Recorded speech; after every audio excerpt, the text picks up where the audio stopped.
Hello students, बच्चों हम लोग जो चैप्टर पढ़ रहे थे physical properties and molecular structure, previous lecture में हम लोगों ने डाइपोल मोमेंट खत्म किया था और आज हम लोग स्टार्ट करने जा रहे हैं मैग्नेटिज्म। मैग्नेटिज्म में बच्चों हमारे उसमें तीन तरह के मैग्नेटिज्म है पढ़ने के लिए, डायमैग्नेटिज्म, पैरामैग्नेटिज्म एंड फेरोमैग्नेटिज्म। तो एक एक मैग्नेटिज्म को हम लोग डिस्क्राइब करेंगे, उसकी प्रॉपर्टीज के बारे में विस्तार से जानेंगे। तो पहली हेडिंग लगाइए डायमैग्नेटिज्म।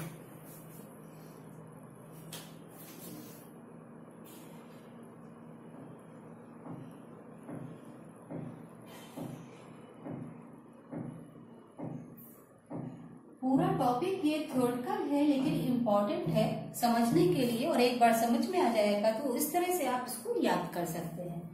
तो डायमैग्नेटिज्म में बच्चों प्रॉपर्टीज ऑफ डायमैग्नेटिज्म अगर हम लोग देखें तो डायमैग्नेटिज्म उन सब्सटेंसेस को बोलते हैं वो substances which are repel to magnet and when placed in a magnetic field move from stronger to weaker part of the field. जब किसी डायमैग्नेटिक सब्सटेंस को अगर हम मैग्नेटिक फील्ड में रख दें तो वो स्ट्रॉन्गर पार्ट से वीकर पार्ट की तरफ मूव करता है, उसको बोलते हैं हम लोग डायमैग्नेटिक सब्सटेंस। इस फिनोमेना को बोलते हैं डायमैग्नेटिज्म, राइट। तो इसके कुछ प्रॉपर्टीज देख लेते हैं बच्चों।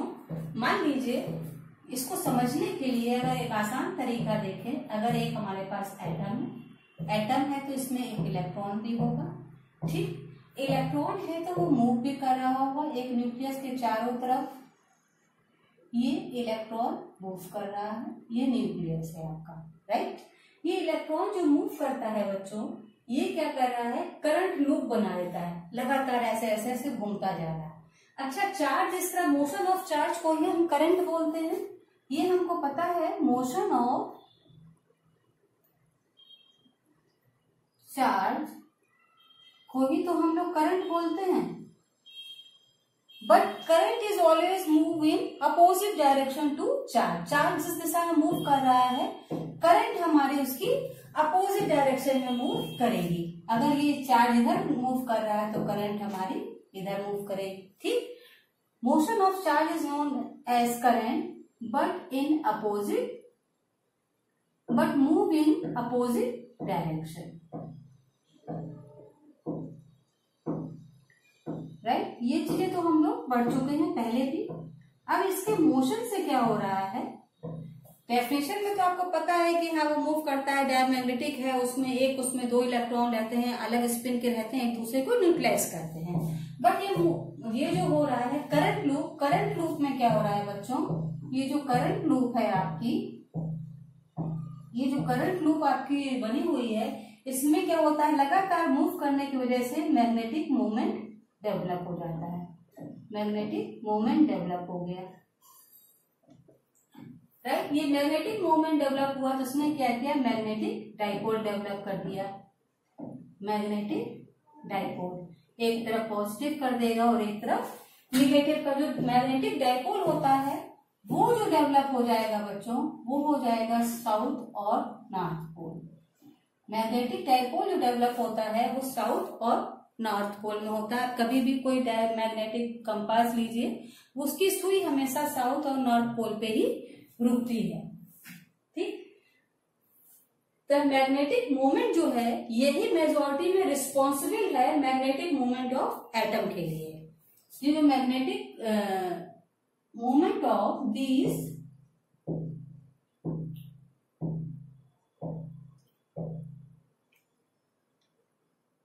magnetic moment are mainly responsible किसके लिए, responsible for magnetic moment of atom।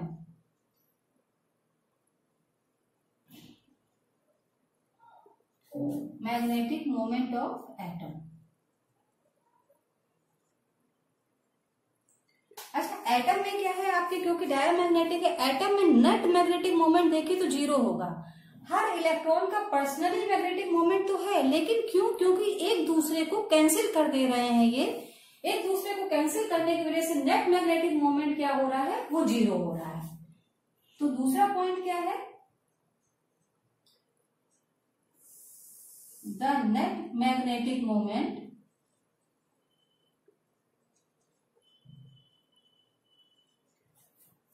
of all electrons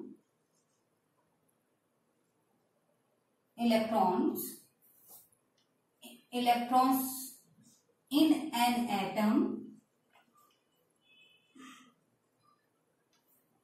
add up to 0। क्योंकि पर्सनली 0 नहीं है, पर्सनली तो है लेकिन इनको नेट जोड़ रहे हैं तो ये 0 हो जा रहा है। जब ये नेट 0 हो जा रहा है तो मैग्नेटिक मोमेंट ऑफ एटम क्या हो जाएगा, magnetic moment of atom is 0।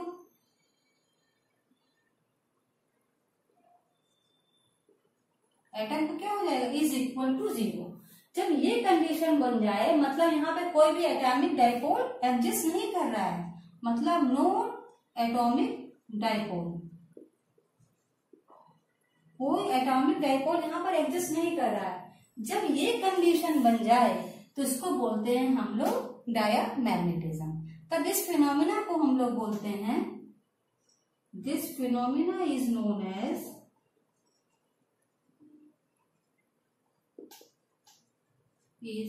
As diamagnetism.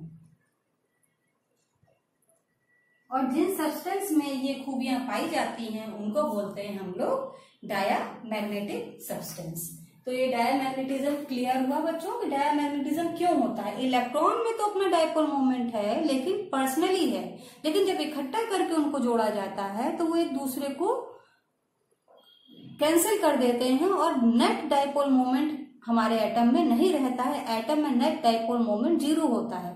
जिन भी पदार्थ में ये परिस्थितियां पाई जाती हैं, ये कंडीशंस पाई जाती हैं, उनको बोलते हैं हम लोग डायामैग्नेटिक सब्सटेंस। और इस पूरे फिनोमेना को बोलते हैं डायामैग्नेटिज्म। इसके कुछ एग्जांपल्स देख लेते हैं बच्चों हम लोग। कुछ एग्जांपल्स अगर हम लोग देखें डायामैग्नेटिक सब्सटेंस के, तो ये है नाइट्रोजन है, NaCl है, copper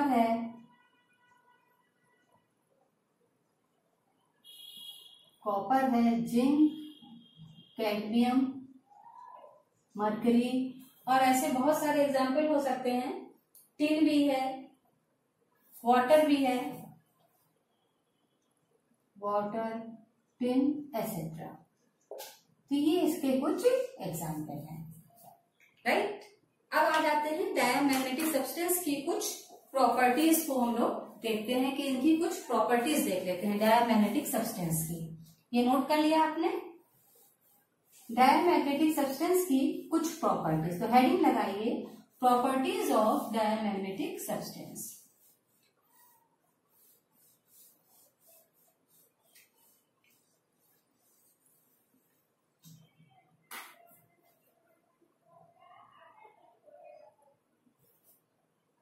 properties,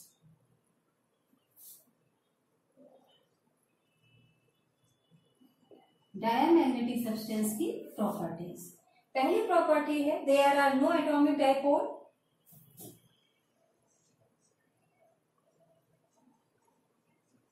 there are no atomic dipole.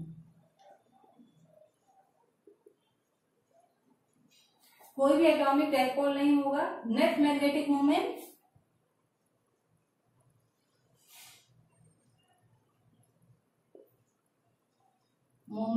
Of each atom, प्रत्येक एटम का, of each atom is equal to 0, right. अब ये दूसरा पॉइंट आया, they are weakly repelled in external magnetic field. They are weakly repelled in external magnetic field।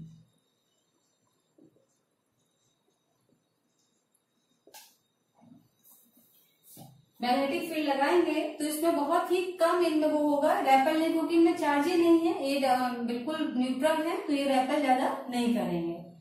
Magnetic susceptibility है जो इनकी susceptibility, इसको हम लोग जीटा से बोलते हैं, is equal to negative and very small, very small, बहुत कम होती है। फोर्थ प्रॉपर्टी है इनकी is approximate is equal to, इसकी वैल्यू होगी 10 to the power -3 to 10 to power -9, right. Next property है इसकी, अगर मैग्नेटिक फील्ड यूनिफॉर्म नहीं है तो डायमैग्नेटिक सब्सटेंस जो है स्ट्रॉन्ग से वीक की तरफ मूव करेंगे। In non uniform magnetic field, diamagnetic substance move from strong to strong से weak field की तरफ मूव करेंगे, स्ट्रॉन्ग फील्ड से वीक फील्ड की तरफ डायमैग्नेटिक सब्सटेंस अगर नॉन यूनिफॉर्म मैग्नेटिक फील्ड है तो। ठीक, लास्ट पॉइंट है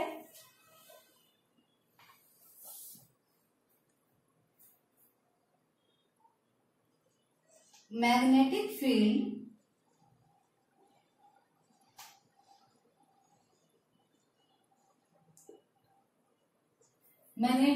लाइंस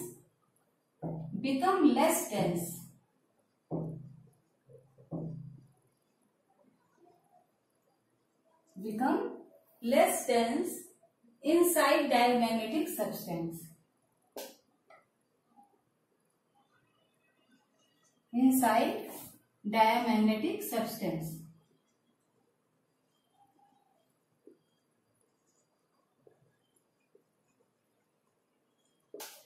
मतलब अगर हम इसका डायग्राम बनाएं, अगर ये मैग्नेटिक फील्ड हम लें इस प्रकार से और यहाँ से इस प्रकार से ये मैग्नेटिक फील्ड जा रही है, तो डायमैग्नेटिक सब्सटेंस में ये इस तरह से मूव करेंगे, ज्यादा ये डेंस नहीं होंगे।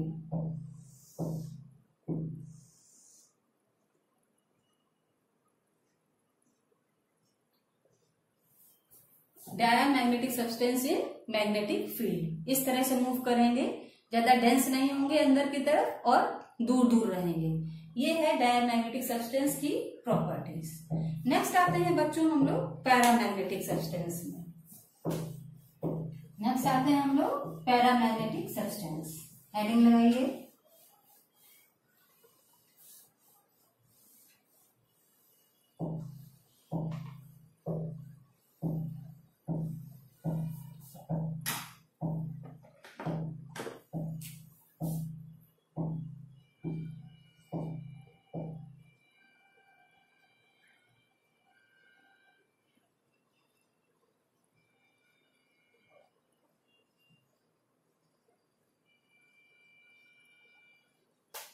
पैरामैग्नेटिक सब्सटेंस, ये जो पैरामैग्नेटिक सब्सटेंस है बच्चों, ये वो सब्सटेंस होते हैं जिनमें चुंबकीय गुण पाया जाता है और जिसमें इलेक्ट्रॉन सिंगल उसमें नहीं पाया जाता है, डबल और अपोजिट डायरेक्शन में जिसमें इलेक्ट्रॉन मूव करते हैं एक खाने में, उसको बोलते हैं हम लोग पैरामैग्नेटिक सब्सटेंस।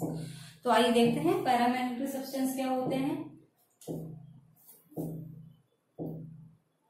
इसमें लिखिए the net magnetic moment of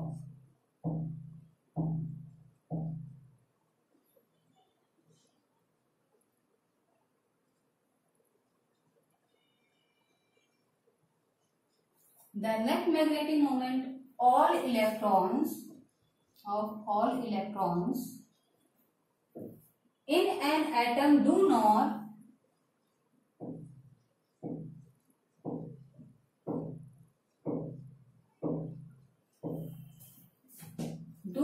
add up to 0।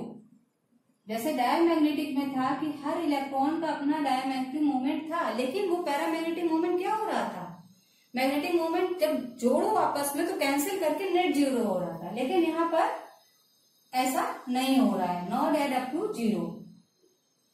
इनका डाइपोल मोमेंट जो है atomic moment, hence atomic moment exist, atomic moment exist, इनका एटॉमिक मोमेंट पाया जाता है। जैसे एग्जाम्पल के तौर पे हम अगर सोडियम ले लें बच्चों, तो सोडियम को आपको पता है 2 है ना, 8 और 1 होता है, मतलब 1s2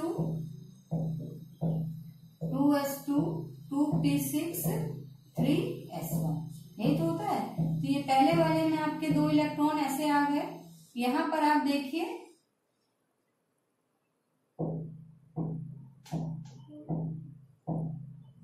ये हो गए आपके 2s2 के, और ये 3 खाने बने हैं, ये भी पूरे हो गए, लेकिन यहाँ पर एक ही इलेक्ट्रॉन है, इसकी वजह से मैग्नेटिज्म रहती है, थोड़ा बहुत मोमेंट रहता है, क्योंकि यहाँ पे एक इलेक्ट्रॉन सिंगल है, ठीक।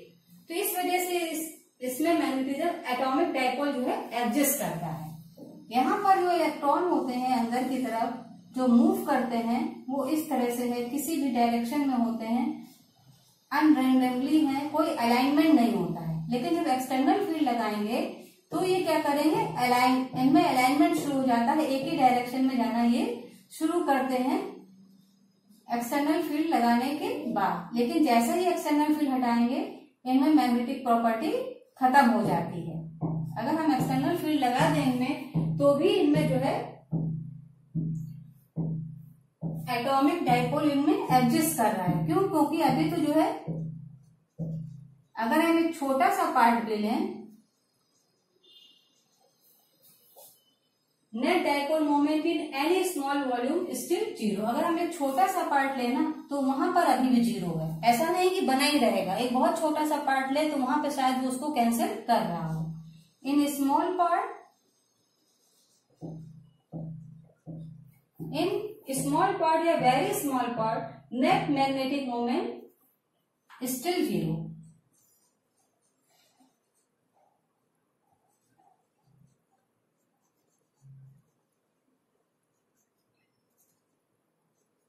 जिस प्रकार से आपका डायमैग्नेटिक में नेट मैग्नेटिक मोमेंट जीरो आ ही रहा था, इसके स्मॉल पार्ट में तो आता है लेकिन पूरे में ऐसा नहीं हो रहा है। अगर इसका स्मॉल सा पार्ट हम काट लें तो उसमें ये चीजें दिखाई देती हैं। तो पैरामैग्नेटिक सब्सटेंस बच्चों आपके क्या हुए, वो सब्सटेंस हुए which are attracted by magnet and when placed in a magnetic field move from weaker to stronger part of the field. Weak से स्ट्रॉन्ग पार्ट की तरफ ये मूव करते हैं। अगर मैग्नेटिक फील्ड में रखा जाए तो वो उसको अट्रैक्ट करते हैं। तो हम लोग आइए अब इसकी कुछ प्रॉपर्टीज देख लेते हैं। पैरामैग्नेटिक सब्सटेंस की कुछ प्रॉपर्टीज देख लेते हैं क्या होती है।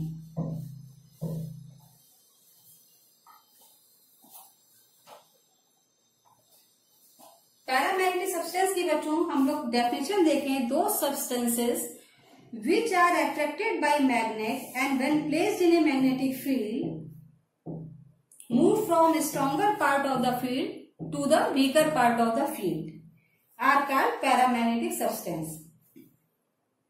इनको बोलते हैं हम लोग पैरामैग्नेटिक सब्सटेंस, जो मूव करेंगे वीक पार्ट से स्ट्रॉन्ग पार्ट की तरफ,